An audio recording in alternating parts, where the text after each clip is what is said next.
Millionaire CEO sees a poor, humble bride rejected at a bus stop and changes her life forever. Quick before the story starts, where are you watching from? Drop it in the comments. The rain pounded against the windshield of the sleek black Bentley as it glided through Manhattan's streets. Inside, sheltered from the raging storm, sat Maxwell Reed, his steely gray eyes focused on the road ahead. At 38, Maxwell had built Blackwood Enterprises from nothing into an empire that commanded respect and fear throughout the business world. Lightning flashed, briefly illuminating his sharp features and the perfect cut of his custom suit. He adjusted his platinum cufflinks, a habit he'd developed whenever deep in thought. 5 years had passed since Catherine's death, yet the emptiness in his penthouse remained as vast as ever. The only difference was that he'd grown accustomed to the silence. Alternative route recommended due to flooding on Fifth Avenue, announced the navigation system, interrupting his thoughts. Maxwell frowned but followed the detour, steering his luxury vehicle into a neighborhood he rarely visited, a place where buildings showed their age and storefronts lacked the polish of his usual surroundings. He tightened his grip on the leather steering wheel, uncomfortable with the unfamiliar territory. As the Bentley cruised down the rain-soaked street, windshield wipers working frantically against the downpour, something caught his eye. A flash of white against the gray backdrop of the storm. Maxwell slowed the car, his curiosity piqued despite himself. There, huddled beneath the meager shelter of a bus stop, sat a woman in a wedding dress. The once pristine white gown now clung to her frame, partially translucent from the rain. Her dark hair had escaped whatever elaborate style it had been in earlier, now hanging in wet tendrils around her face. She sat perfectly still, her posture maintaining a quiet dignity despite her bedraggled appearance. Ridiculous, Maxwell muttered to himself, preparing to drive on. The woman was clearly in some sort of trouble, but that wasn't his concern. New York was full of stories, full of people with problems. He didn't build his fortune by stopping for every sob story on a street corner, yet he couldn't take his foot off the brake. Something about her, perhaps the stark contrast between the ruined wedding dress and her composed demeanor, held him transfixed. In his world of calculated risks and strategic decisions, this momentary hesitation was entirely out of character. Before he could rationalize his way out of it, Maxwell found himself pulling the Bentley to the curb. He sat there for a long moment, rain drumming on the roof, questioning his own actions. With a decisive movement that had closed million-dollar deals, he reached for his umbrella and stepped out into the storm. The woman didn't look up as he approached, her gaze fixed on some distant point across the street. Up close, he could see she was younger than he'd initially thought, perhaps late 20s, with delicate features and skin pale from cold or shock or both. "Excuse me," Maxwell said, his voice cutting through the sound of the rain. "Do you need assistance?" Her eyes finally lifted to meet his, deep brown and filled with an emotion he couldn't quite name. Not quite despair, but something adjacent to it. Recognition, perhaps, not of him specifically, but of a kindred wounded spirit. "I'm fine," she replied, her voice surprisingly steady. "Thank you." Maxwell stood there, water beginning to seep into his Italian leather shoes despite the umbrella's protection. In boardrooms across the country, people trembled when he entered. Yet this woman in her ruined wedding dress showed no intimidation at all. "You're clearly not fine," he stated matter-of-factly. "And this storm isn't letting up. I can take you wherever you need to go." She almost smiled then, a brief, bitter quirk of her lips. "That's just it. I have nowhere I need to go." Thunder rolled overhead, punctuating her words with cosmic timing. Maxwell felt something stir within him, a protective instinct he thought had died with Catherine. "Then perhaps," he said quietly, "you'd like to go somewhere dry until you figure it out." For a long moment she studied him, weighing invisible options. Maxwell Reed, who never waited for anyone, found himself holding his breath. Finally, she stood, gathering what remained of her dignity along with the sodden train of her dress. "Why not?" she said, stepping toward him and the waiting Bentley. After all, today couldn't possibly get any worse. Little did either of them know how profoundly wrong she was about that. The interior of Maxwell's Bentley smelled of expensive leather and subtle cologne. Olivia Warren sat stiffly, trying not to drip on the immaculate upholstery, a futile effort given her soaked wedding dress. "Do you have a name?" Maxwell asked, breaking the silence as he navigated through the worsening storm. "Olivia," she replied, then after a pause, "Olivia Warren." She studied him from the corner of her eye. Expensive suit, confident posture, the casual way he handled a vehicle worth more than she'd make in a decade of teaching. He was handsome in that unapproachable way of men accustomed to power, sharp jawline, calculating eyes, not a hair out of place despite the weather. "Maxwell Reed," he offered without being asked. "Where was the wedding?" Olivia flinched. "St. Patrick's Cathedral." "Prestigious," Maxwell commented, his tone neutral. "It belonged to his family, not mine," she said, a bitter edge creeping into her voice. "Thomas Harrington. His family owns half the real estate on the Upper East Side." Maxwell nodded, immediately placing the name. "And you left?" "He left," Olivia corrected, staring out at the rain-blurred city. "Right before the vows. Said I would never fit into his world." She laughed, a hollow sound. 5 years together and I find out he's a coward on our wedding day." The memory of Thomas's whispered words still burned. "You're beautiful, Olivia, but let's be realistic. You'll never truly belong." "Where should I take you?" Maxwell asked, interrupting her thoughts. Olivia realized she had nowhere to go. Her apartment had been packed up, ready for the move into Thomas's penthouse. Her bridesmaid's apartment would be filled with wedding guests by now, everyone dissecting her humiliation over champagne. "I don't know," she admitted. Maxwell observed her reflection in the rearview mirror. She wasn't crying or hysterical, just sitting with quiet resignation. He respected that. "I have a spare room," he said before he could reconsider. "You can collect yourself, make calls, figure out your next step." Olivia's eyes narrowed. "And what would that cost me?" Maxwell's jaw tightened. "Nothing. Contrary to what today has taught you, not everyone has ulterior motives." As the Bentley pulled into the private garage beneath a towering luxury building, Olivia felt a flutter of uncertainty. She was following a stranger home, a powerful, wealthy stranger, while emotionally vulnerable and wearing a wedding dress. "I'm a teacher," she said suddenly. "Elementary school, 3rd grade." Maxwell glanced at her, understanding the message. "I'm a real person. I'll be missed if I disappear. My housekeeper lives in Mrs. Winters. She's 70 and terrifying. You'll be perfectly safe." The elevator opened directly into his penthouse. Floor-to-ceiling windows revealed Manhattan spread out below, the storm transforming the city into a watercolor painting of grays and blurred lights. "Welcome to my home," Maxwell said formally, as if the words were rarely spoken. Olivia stepped inside, trailing water and lost dreams across his pristine marble floor. Something about the sterile perfection of the space told her she wasn't the only one carrying emptiness inside. Mrs. Winters materialized in the foyer like a stern apparition, her silver hair pulled into a tight bun, her expression shifting from surprise to suspicion as she took in Olivia's bedraggled form. "Mr. Reed," she said, her voice carefully neutral. "I wasn't aware we were expecting a guest." "Neither was I," Maxwell replied. "Mrs. Winters, this is Miss Warren. She'll be staying in the East guest room tonight." The housekeeper's thin lips pressed together, but she nodded. "I'll prepare it immediately. And perhaps some dry clothes?"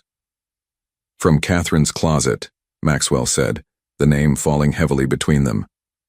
"The casual items in the back." Mrs. Winters departed without another word, leaving Olivia standing awkwardly on the imported marble, still dripping. "Catherine was your wife?" Olivia asked softly. Maxwell's face closed like a vault. "Yes. She passed away 5 years ago." The penthouse suddenly made sense to Olivia, its perfect, untouched quality, like a museum dedicated to a life interrupted. She recognized grief when she saw it, It was an entirely different beast from her own fresh heartbreak. "I'm sorry," she said simply. Maxwell nodded once, accepting her words without elaboration. "The bathroom is through there," he indicated with a gesture. "Mrs. Winters will bring clothes shortly." 30 minutes later, Olivia emerged wearing designer jeans that hung slightly loose on her frame and a cashmere sweater so soft it felt like a whisper against her skin. Her wedding dress lay in a damp heap on the bathroom floor, a problem for tomorrow's Olivia. She found Maxwell in the kitchen, sleeves rolled up, tie discarded, pouring 2 glasses of red wine. "I don't cook," he said by way of explanation, but Mrs. Winters left dinner in the warming drawer before she retired to her quarters. "Does she live here full-time?" Olivia asked, accepting the wine. "She has an apartment downstairs. Catherine hired her years ago." His voice softened slightly at the mention of his wife. Over a simple but exquisite meal of roast chicken and vegetables, they observed each other cautiously. The dining room featured a glass table that seemed to float above the cityscape, the storm providing dramatic background lighting to their unusual dinner. "Why did you stop for me?" Olivia finally asked. Maxwell considered her question, swirling wine in his glass. "I don't know," he admitted, the honesty surprising them both. "It seemed important." Olivia nodded, understanding there was more to his answer than he was sharing. She noticed photographs on a distant shelf, a beautiful blonde woman with Maxwell both smiling, his face years younger and infinitely more open. "You said I could make calls," Olivia said, "but I think I'd rather not talk to anyone tonight." "Understandable," Maxwell replied. "The world will still be there tomorrow with all its questions and expectations." Something in his words resonated with her deeply. They finished their meal in comfortable silence, 2 strangers connected by nothing more than circumstance and private pain. Later, lying in a guest bed more luxurious than any she'd ever slept in, Olivia stared at the ceiling and wondered what strange twist of fate had brought her here. From almost bride to runaway to the temporary guest of a man who seemed as broken as she felt, just in a different way. Tomorrow would require decisions, but tonight, in this suspended moment between what was and what would be, she allowed herself to simply breathe. Morning light filtered through automated blinds, waking Olivia. For a moment, she forgot where she was. Not in her apartment, not in Thomas's penthouse, but in a stranger's guest room. She dressed quickly in yesterday's borrowed clothes and made the bed with hospital corners, a habit from childhood. Her ruined wedding dress hung in the bathroom, now dry but hopelessly wrinkled. Like her plans, she thought wryly. Olivia found the kitchen empty but not abandoned. Coffee brewed in an expensive machine, a place setting arranged at the counter, and a handwritten note beside a croissant. "Had to leave early. Mrs. Winters has the day off. Stay as long as you need. Mr." The formality of his initials made her smile. Maxwell Reed was clearly a man accustomed to signing documents, not leaving breakfast notes. After eating, Olivia wandered through the penthouse, struck by its contradiction. Exquisite taste evident in every piece of furniture, yet a coldness permeated the space. It felt like a showroom, perfect but unlived in. She found herself in his study, where books lay scattered across surfaces. Without thinking, she began organizing them, her teacher's instincts taking over. The volumes revealed a curious mind: economic, theory beside poetry collections, architectural journals alongside historical biographies. By midday, she'd rearranged his bookshelves completely, creating a system both functional and aesthetically pleasing. She was placing the final book when the elevator doors opened. Maxwell stopped short seeing her there. "You're still here." "I was just leaving," Olivia said quickly. She gestured to the reorganized shelves, suddenly embarrassed. "I'm sorry. I shouldn't have touched your things." He approached slowly, examining her work. "You've created categories. Fiction, nonfiction, then by subject," she explained. "The bottom shelves are oversized books. They fit better there physically and visually." To her surprise, Maxwell nodded approvingly. "It makes sense. Why did you do this?" Olivia shrugged. "Habit, I guess." I'm a teacher. Creating order is second nature. You teach children? Third grade? 8-year-olds? Maxwell tried to imagine. This woman, who had calmly rearranged his library after being left at the altar, managing 20 energetic children. That requires patience. Different from your world, I imagine, she said. Very. His gaze lingered on her face. Why did you return to the city so early? Most executives don't start their day until 9. Board meeting in Tokyo. The time difference, and awkward silence fell. They were from universes that rarely intersected. I should go, Olivia said finally. Where? Maxwell asked. His directness might have seemed rude, but she found it refreshing after Thomas's polished evasiveness. I don't know yet, she admitted. My apartment lease ended last week. Everything's in storage except what I packed for the honeymoon. Maxwell considered this information with the same attention he might give market projections. The guest room is available until you sort things out. Olivia studied him, trying to understand his motivation. Why would you help me? Because I can, he said simply. And because... He glanced around at his perfect empty home. This place could use some life in it. Something passed between them then. Not attraction, but recognition. Two people, adrift in different ways, offering each other a temporary harbor. 1 week, Olivia decided, just until I find somewhere permanent. Maxwell nodded once the matter settled with the same efficiency with which he presumably closed multi-million-dollar deals. Neither suspected how completely that week would change both their lives. Mrs. Winters returned the next day, her disapproving gaze following Olivia as she moved through the penthouse. The housekeeper maintained perfect professionalism, but her protective instincts toward Maxwell were evident in every crisp movement. Mrs. Winters, Olivia said, approaching her as she dusted a collection of crystal awards. I want you to know, I'm not taking advantage of Mr. Reed's kindness. I'll be gone within the week. The older woman paused, studying Olivia with sharp eyes. Mr. Reed doesn't bring people home, not since Mrs. Reed passed. Olivia absorbed this information carefully. It was just the rain and unfortunate timing. Perhaps, Mrs. Winters said, resuming her dusting. Or perhaps not. That evening, Maxwell arrived with an unexpected guest, a striking woman in her early 40s whose resemblance to him was unmistakable. Eleanor, Maxwell said, this is Olivia. Warren, she's staying here temporarily. Is she now? Eleanor's perfectly arched eyebrow conveyed volumes. She extended a manicured hand. Eleanor Reed Blackwood, Maxwell's sister and the only person who tells him the truth. It's nice to meet you, Olivia said, suddenly conscious of her borrowed clothes and bare feet. Over dinner, Eleanor interrogated Olivia with the precision of a prosecutor, while Maxwell watched silently. A teacher, Eleanor remarked when Olivia explained her profession. How fulfilling, though I imagine the salary leaves something to be desired. The satisfaction doesn't, Olivia replied without hesitation. Eleanor's lips twitched with something like respect. And now you're staying in my brother's penthouse. Quite a change of scenery. Eleanor, Maxwell warned. What? I'm simply making conversation with your guest. Olivia met Eleanor's gaze directly. I understand your concern. A strange woman in your brother's home after a 5-year solitude. But I'm not here for any reason except kindness offered when I needed it. The atmosphere shifted subtly. Eleanor sat back, reassessing Olivia. Well, she said finally, at least you're direct. After Eleanor left, Maxwell poured 2 glasses of scotch on the terrace overlooking the glittering city.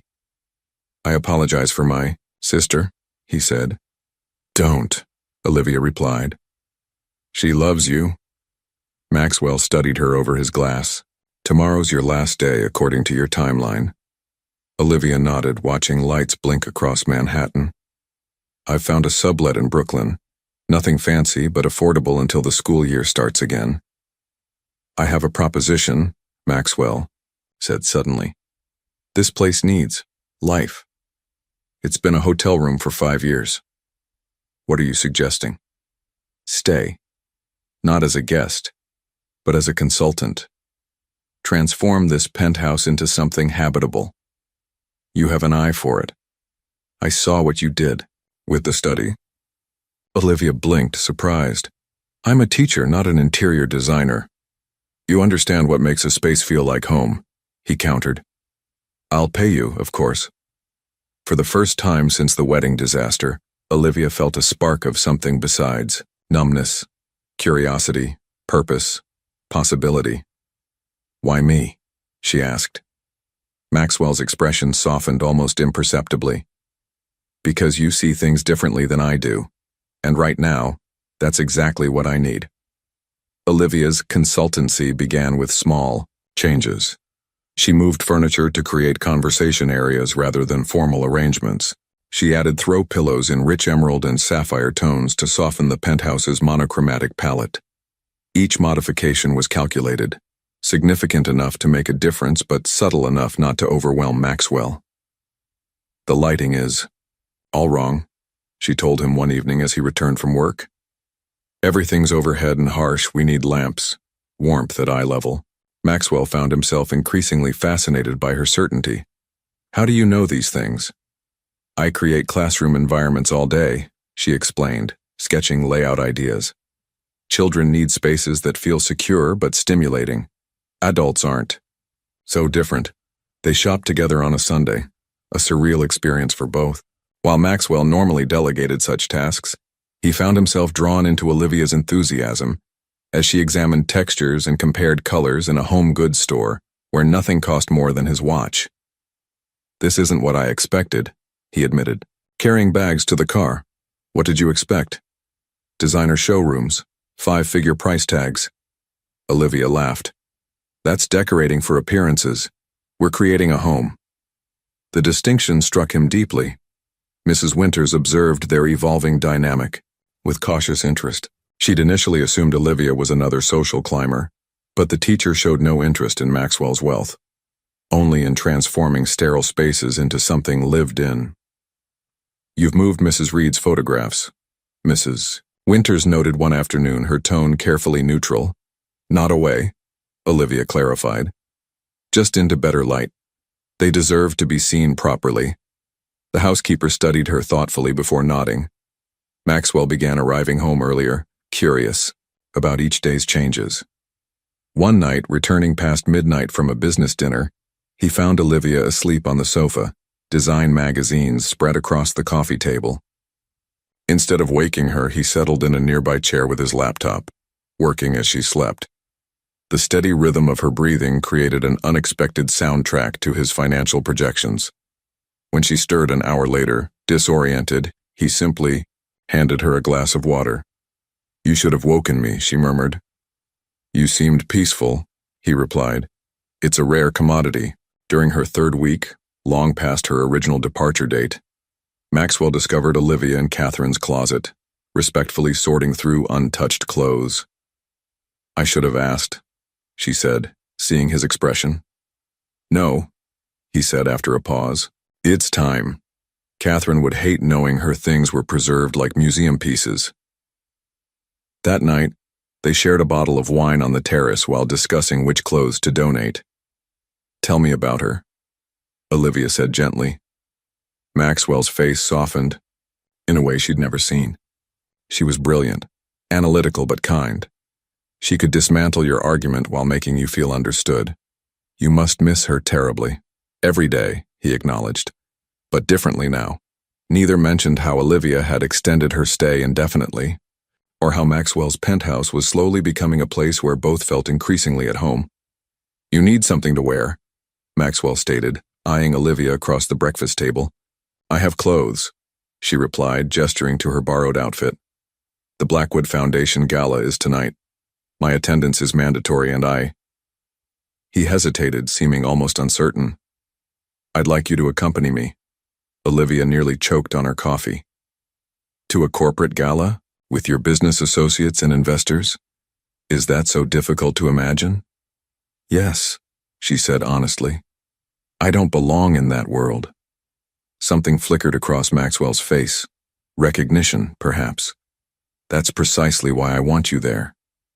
Hours, Later, Olivia stood before a mirror in a boutique where everything lacked price tags, a sure sign nothing was affordable. The saleswoman had brought a selection of gowns after a brief, assessing look at Olivia's figure. This one, the saleswoman decided, holding up a midnight blue dress with a subtle shimmer. Classic enough for corporate, but not boring. Stepping into the gala on Maxwell's arm, Olivia felt like an imposter. The Plaza Hotel ballroom glittered with wealth and power. CEOs, politicians, old money families. Eleanor approached immediately, surprise evident beneath her polished smile. Olivia. What an unexpected pleasure. Your brother needed a +1, Olivia replied lightly. Did he now? Eleanor's gaze shifted to Maxwell, who was unusually tense. As Maxwell was pulled into conversations about market projections and acquisition targets, Olivia observed his transformation. The man who had started leaving his tie loosened at home, became sharp-edged and coolly analytical. His words, precisely chosen, commanded attention. She glimpsed what made him feared in boardrooms, a brilliant strategic mind coupled with unwavering focus. Maxwell Reed doesn't bring dates to these functions, said a cultured voice beside her. Olivia turned to find an elegant older man watching her with calculated interest. Lawrence Hemsworth, he introduced himself. I knew Catherine's father well. Olivia. Warren. A teacher, I understand. Quite a departure from Catherine's social circle. Something in his tone made Olivia wary. I'm not trying to replace Catherine. Lawrence's smile didn't reach his eyes. Intentions are such complex things, aren't they? Before she could respond, Maxwell appeared at her side, his hand settling protectively at the small of her back. Lawrence, he acknowledged coldly. Maxwell, I was just getting acquainted with your companion. Olivia is much more than that, Maxwell replied, his tone making it clear the conversation was over. As Lawrence departed, Olivia felt the curious gazes of nearby guests. They're all wondering what I'm doing here, she murmured. Let them wonder, Maxwell said, guiding her toward the dance floor. I stopped caring about their opinions long ago. Dancing with Maxwell, Olivia felt the rigid control in his frame. He moved perfectly, of course, but there was nothing relaxed in his posture. You're different here, she observed. This is business, he replied simply. Later, as they ascended in his private elevator, Maxwell's shoulders finally relaxed. He loosened his tie, sighing. Thank you for coming tonight, he said quietly. I felt out of place, Olivia admitted. You were the only genuine person in the room, Maxwell replied, his fingers briefly brushing hers as the elevator doors opened to his, penthouse. My mother's in the hospital.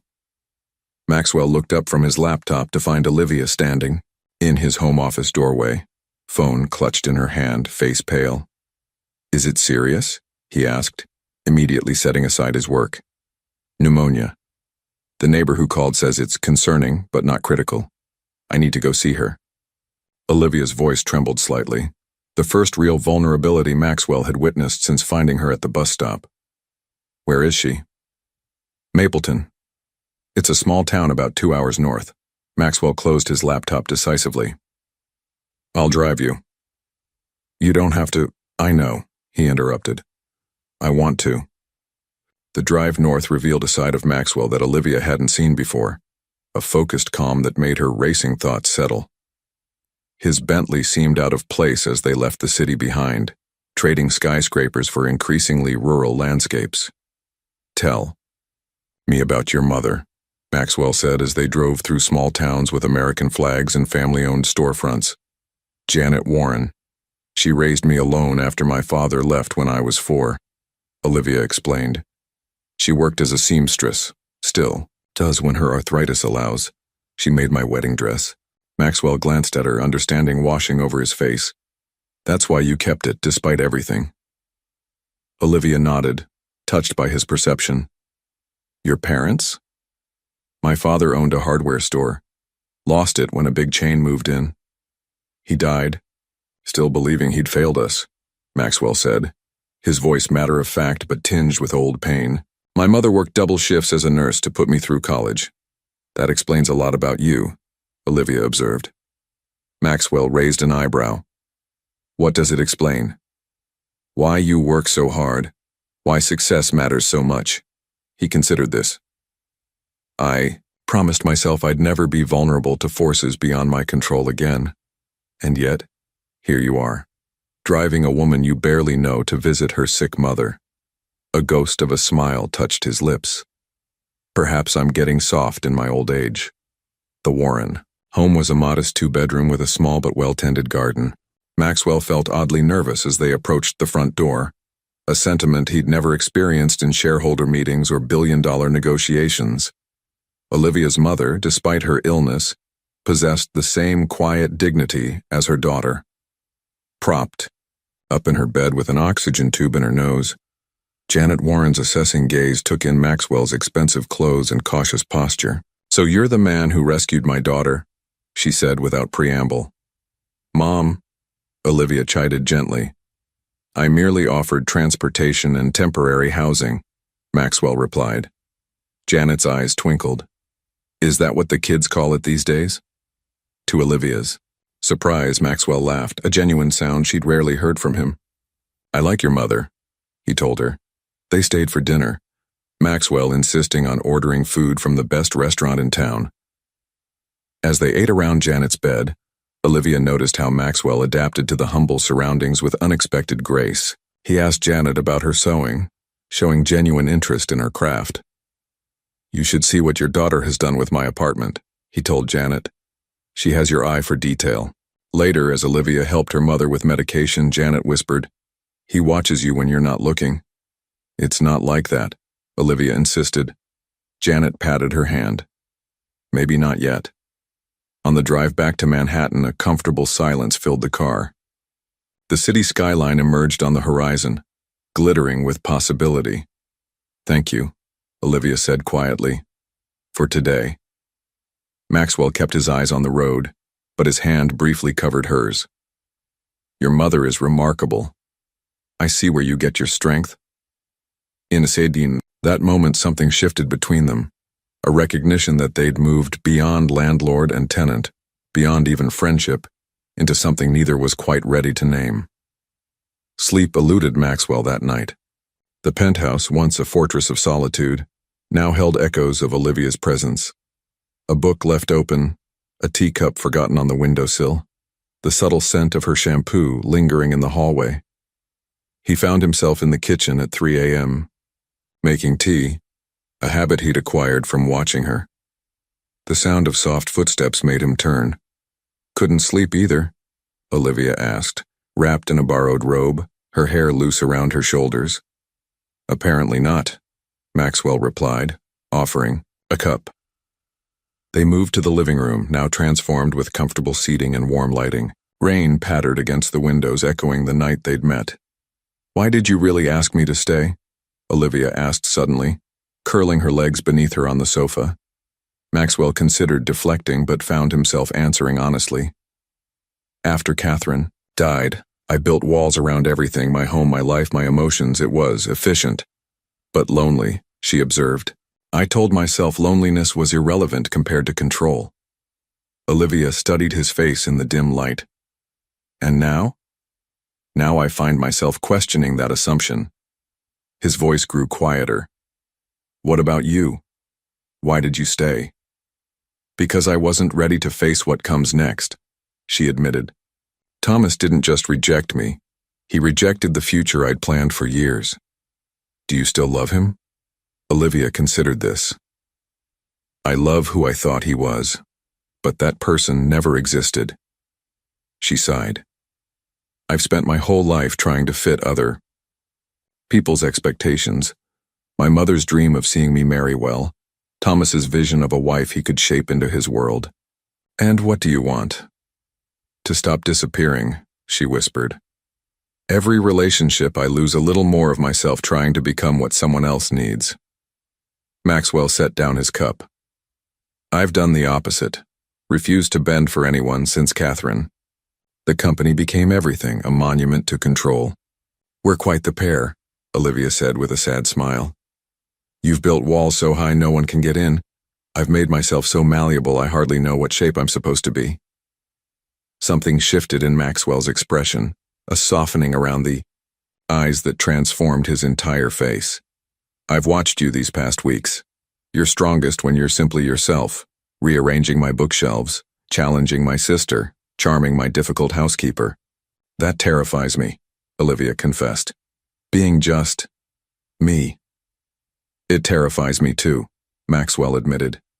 Seeing my carefully constructed world changing, finding myself, caring.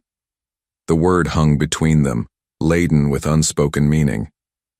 Neither reached to bridge the final gap, both too aware of their respective wounds. We should try to sleep, Olivia finally said, rising from the sofa. Maxwell nodded, but caught her hand as she passed. Thank you, he said simply, for making this place feel like more than a showroom. Thank you, she replied, for giving me space to remember who I am.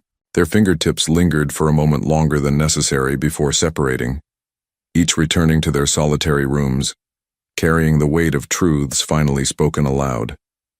The fragile peace Maxwell and Olivia had constructed shattered one morning, with the arrival of unexpected visitors.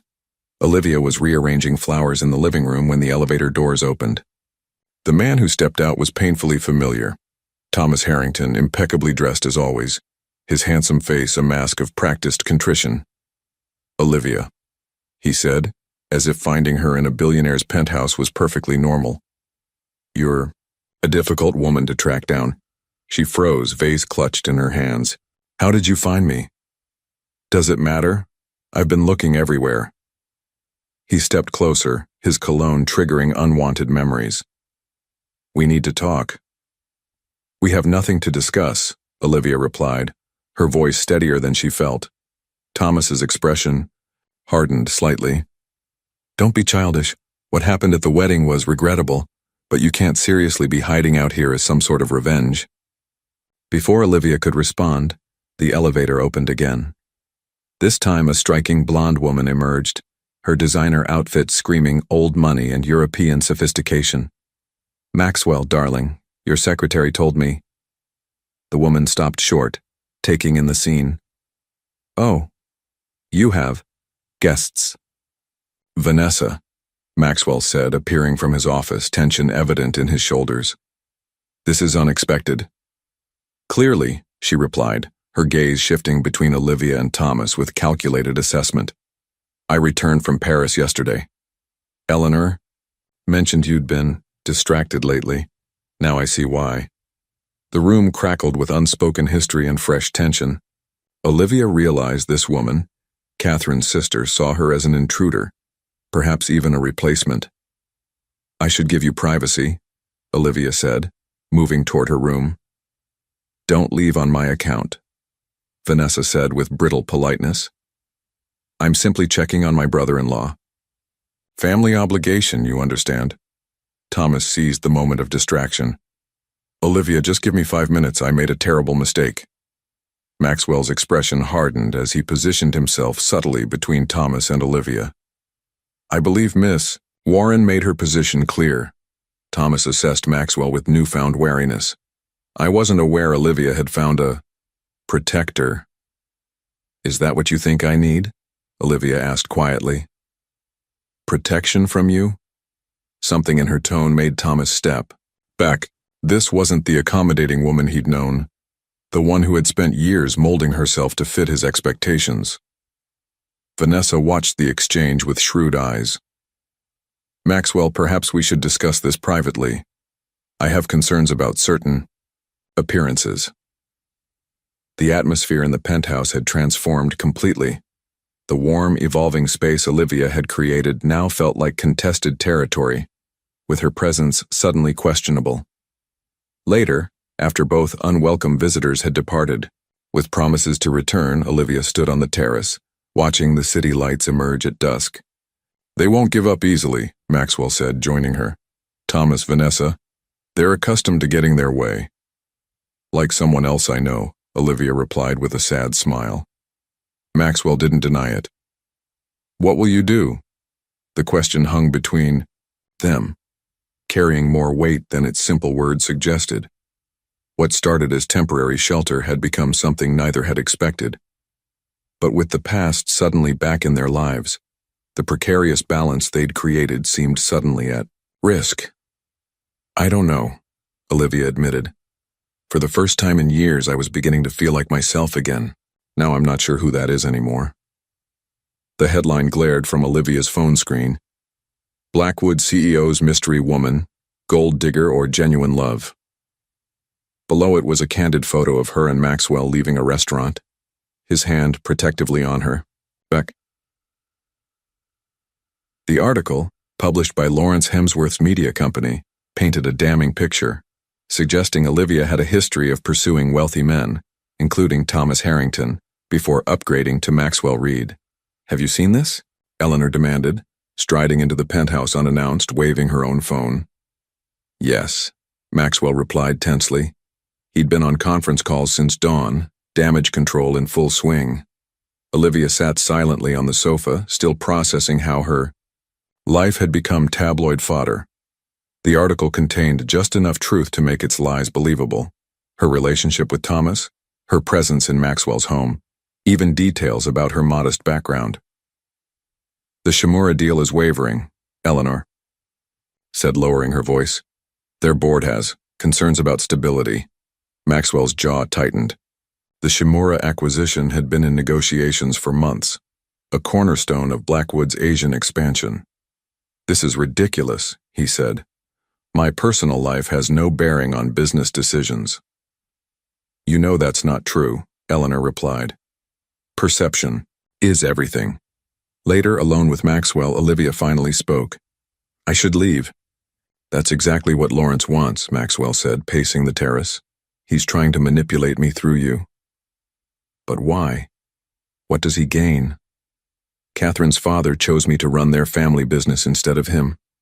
He's never forgiven that perceived slight."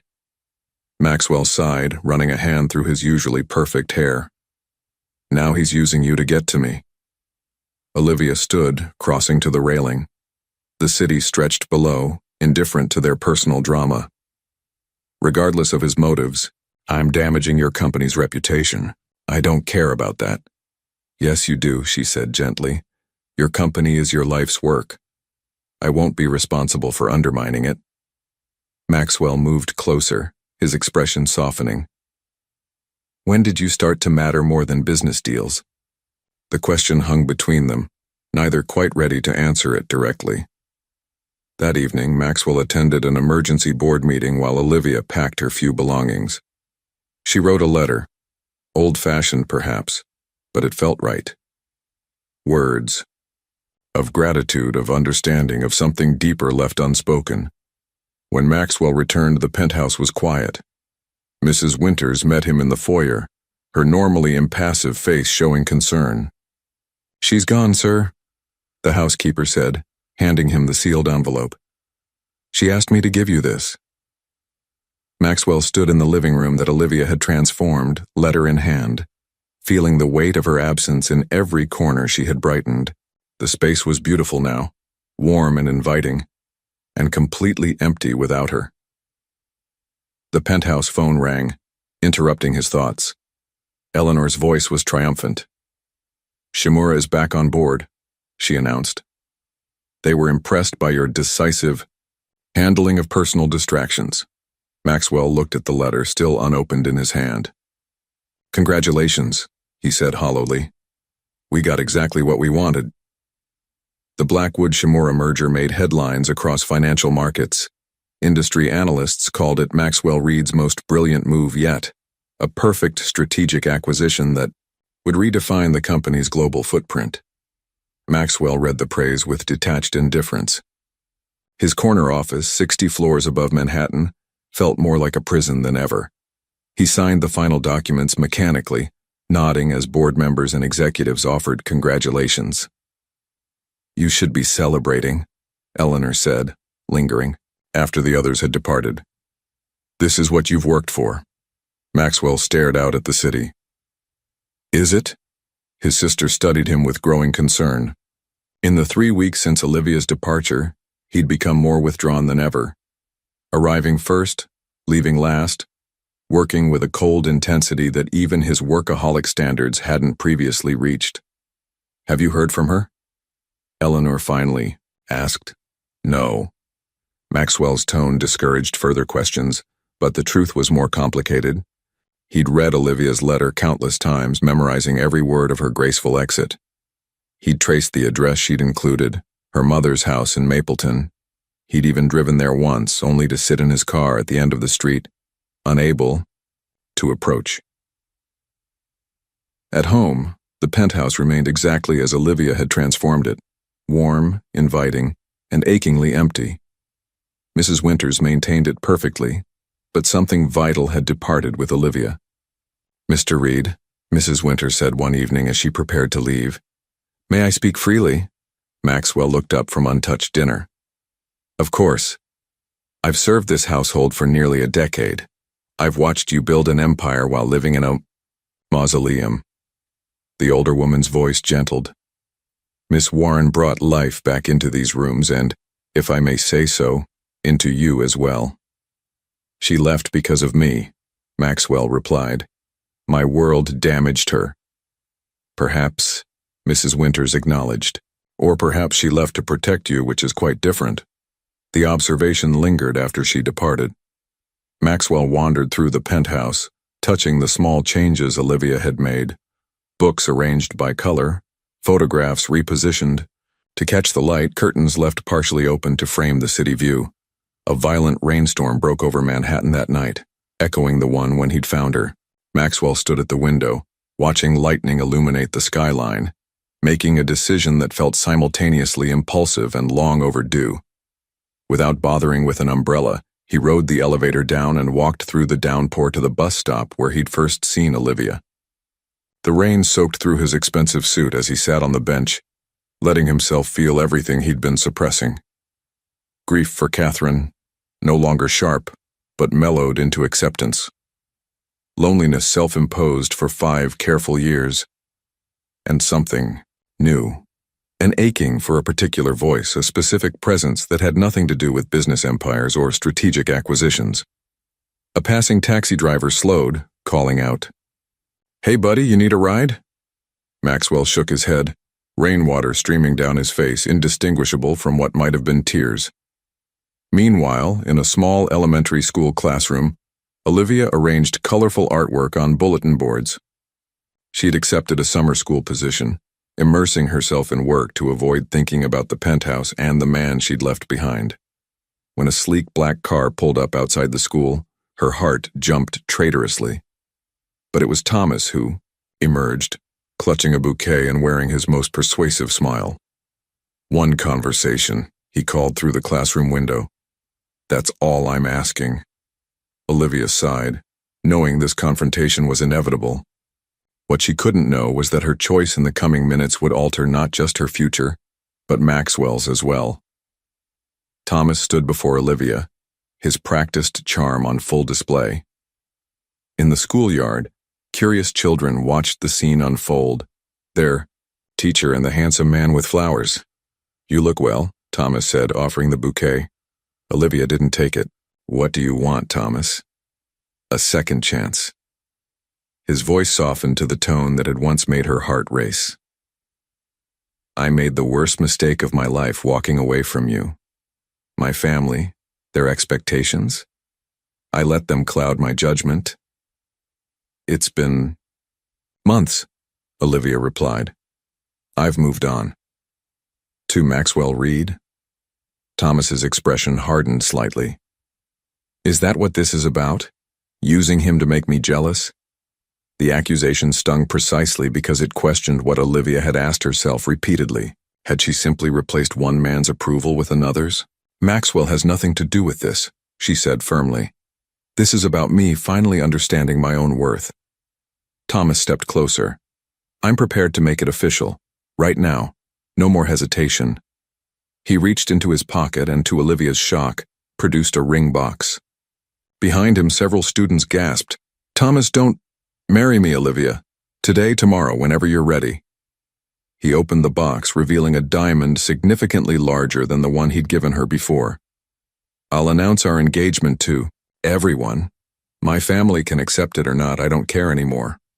The grand gesture hung between them, drawing attention from passing parents. Olivia felt the weight of public expectation, the same pressure that had once made her mold herself to fit Thomas's world. A few months ago, this would have been everything I wanted, she said quietly. Thomas smiled, sensing victory. It still can be. No, Olivia replied with sudden clarity. It can't, because I'm not the same person who waited at that altar. Thomas's smile faltered. Is this about Reed? Has he promised you something better? This has nothing to do with Maxwell, Olivia said, though her heart contradicted her words. This is about me finally understanding what I deserve. Thomas's charm slipped, revealing the calculation beneath. You're making a mistake. Whatever Reed has offered won't last. Men like him don't marry women like you. The cruel echo of his wedding day rejection might once have devastated her. Now Olivia simply felt pity for him. Goodbye, Thomas, she said firmly, turning back toward her classroom. Olivia, wait! Thomas called after her, but his voice was drowned out by the arrival of another car. Maxwell stepped out, disheveled in a way Olivia had never seen, his suit rumpled, hair windblown, eyes searching until they found her. He stopped short at the sight of Thomas with the ring box still in hand. The three stood frozen in tableau, past, present, and possible future, converging in a schoolyard on an ordinary Tuesday afternoon. Mr. Reed? One of Olivia's students whispered, loudly. The man from the magazine? Maxwell smiled slightly at the child, then looked back at Olivia, his expression asking a silent question. The tension in the schoolyard was palpable. Thomas looked between Olivia and Maxwell, his expression shifting from confusion to understanding to calculation. So this is how it is, he said quietly. I should have known. Maxwell remained silent, keeping his distance.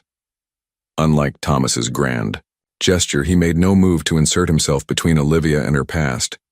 Instead, his eyes conveyed a simple message. Whatever you choose, I'll respect it. Thomas closed the ring box with a decisive snap. You've changed, Olivia. Yes, she agreed.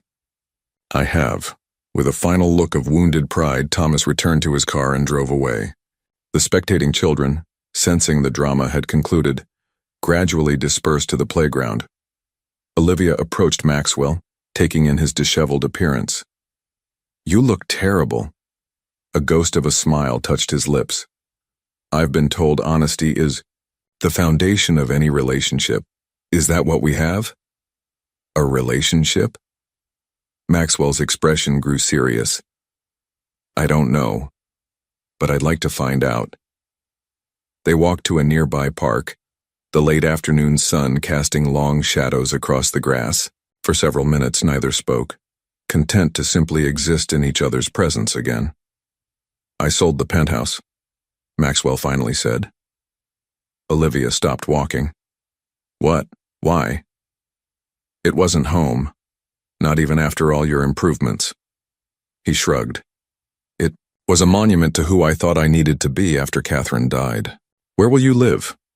I'm looking at a place in Brooklyn, brownstone, needs work. Maxwell hesitated. I was hoping you might help with that, as a consultant, or whatever role you might consider. Olivia studied him carefully. And Blackwood? The Shimura deal? Successful. Stock prices at an all-time high. Maxwell's tone suggested these facts no longer held the significance they once had. I've restructured the company leadership, delegated more responsibility.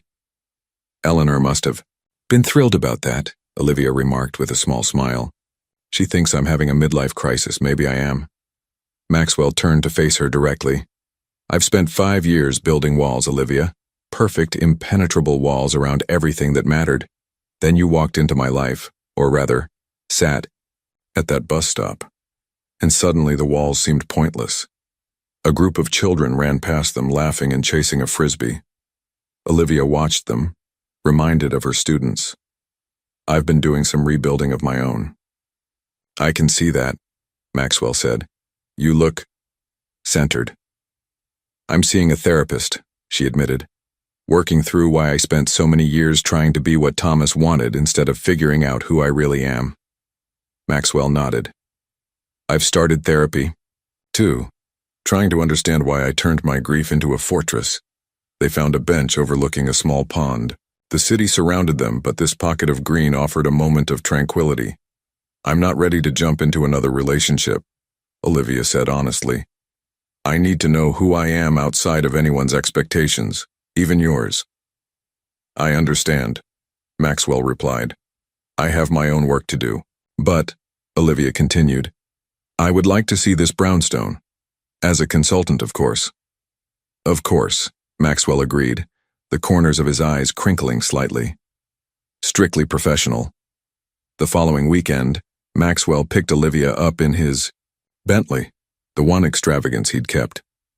They drove to a tree-lined Brooklyn street where a 4-story brownstone stood among similar historic buildings. It's beautiful, Olivia said as they climbed the steps to the front door. Wait until you see the inside, Maxwell warned, unlocking the door. It needs significant work. The interior revealed high ceilings, ornate moldings, and hardwood floors, hidden beneath years of neglect. Dust motes danced in sunlight streaming through dirty windows. The kitchen featured ancient appliances, and several walls showed water damage. Olivia walked through each room slowly, envisioning possibilities. Why this place? You could afford something perfect. Perfect isn't what I want anymore, Maxwell replied, running his hand along a banister. I want something with history, with character, something that requires effort and patience. Their eyes met, both aware they weren't just discussing real estate. It has good bones, Olivia decided, opening French doors that led to a small, overgrown garden. It could be wonderful. With the right help, Maxwell added. As they stood in the empty house full of potential, neither made promises or declarations. Instead, they simply agreed that rebuilding, whether homes or lives, was best done thoughtfully, patiently, and with care. 1 year later, autumn leaves swirled around the brownstone's freshly painted steps. Inside, the transformation was complete. Not into a showplace of wealth, but into something far more valuable, a home. The ornate moldings had been restored, hardwood floors refinished to a warm glow. The kitchen now featured a blend of modern appliances and vintage charm. Throughout the house, colors were rich but welcoming, furniture arranged for conversation rather than display. In the garden, which had blossomed under Olivia's care, a small gathering celebrated the completion of the renovation. Janet Warren, fully recovered from her illness, chatted comfortably with Mrs. Winters, who had insisted on catering the event despite no longer being in Maxwell's employ. Eleanor, whose initial skepticism had gradually softened, was deep in conversation with the principal of Olivia's school about the educational foundation Maxwell had established. The Blackwood Foundation for Educational Equity now funded programs in underserved communities across the city. I hardly recognize my brother anymore, Eleanor commented as Maxwell approached with drinks. Running a successful company and leaving the office by 5 most days? Who are you? Maxwell smiled, the expression now coming naturally to him. Someone who finally understood what mattered. Across the garden, Olivia arranged flowers at a small table, her movements confident and purposeful. She had completed her master's degree and opened a pilot program for arts-integrated learning in her school district, partially supported by Maxwell's foundation, but operating independently under her leadership. You two still maintaining separate residences? Eleanor asked, following his gaze. For now, Maxwell replied. We're taking our time. And they had. Over the past year, they'd moved carefully, deliberately, not rushing to fill the emptiness in each other's lives, but building something sustainable between them. Maxwell spent weekdays at a modest apartment near his office, weekends at the brownstone. Olivia maintained her small place near her school, but spent increasingly more time in Brooklyn. As evening fell, the small party wound down. Janet kissed her daughter goodbye before leaving with Mrs. Winters, who had offered her a ride. Eleanor departed for a charity event, leaving Maxwell and Olivia alone in the garden. They sat on a bench beneath an old maple tree, watching the lights of Manhattan twinkling across the river. A gentle rain began to fall, but the pergola overhead protected them. "Do you ever miss it?" Olivia asked. "The penthouse, the power lunches, being feared in boardrooms?" Maxwell considered the question. "I miss the simplicity sometimes. Everything was clear: profit margins, strategic advantages, measurable outcomes." He took her hand. "But this complexity is worth it." "What would Catherine think of all this?" Olivia asked softly. They spoke of her often now, her memory honored rather than preserved in amber. "She would approve," Maxwell said confidently. "She always said I worked too much, took too few chances on things that couldn't be quantified on spreadsheets." The rain intensified, reminding them both of that first night. A luxury car, a ruined wedding dress, a chance encounter that had changed everything. "I never thanked you," Olivia said, "for stopping that night." "I never thanked you," Maxwell replied, "for teaching me how to start again." No grand declarations passed between them, no dramatic proposals or promises of forever. They didn't need them. What they had built, slowly, carefully, with intention, was stronger than any impulsive gesture or passionate vow. As they walked hand in hand into their shared creation, a home that was neither a showcase nor a fortress, but simply a place of warmth and possibility, they carried with them the understanding that some hearts, like some houses, require patience to rebuild, and that the most enduring structures are those built with care, allowing space for history, while creating room for whatever might come next.